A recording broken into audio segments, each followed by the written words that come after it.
بسم اللہ الرحمن الرحیم۔ السلام علیکم ورحمۃ اللہ وبرکاتہ۔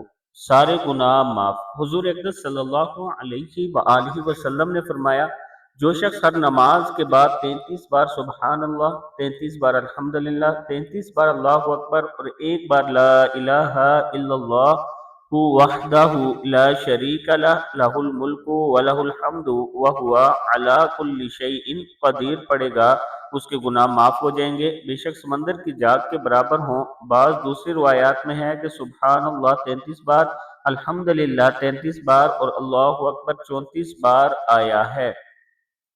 ہر نماز کے بعد آپ یہ عمل کریں، اللہ تعالیٰ آپ کے گناہوں کو معاف فرمائے گا۔ ویڈیو کو آپ نے آگے صدقہ جاریہ سمجھ کر شیئر کرنا ہے، اور یہ دعائیں جو ہیں یہ آپ نے ضرور پڑھنی ہیں۔ میرے لیے بھی دعا کرنی ہے کہ اللہ تعالیٰ میری مصیبتیں، پریشانیاں، مشکلات آسان فرمائے، اور ان لوگوں کے لیے جو بیمار ہیں ان کے لیے آپ نے خصوصی دعا کرنی ہے۔ السلام علیکم ورحمۃ اللہ وبرکاتہ۔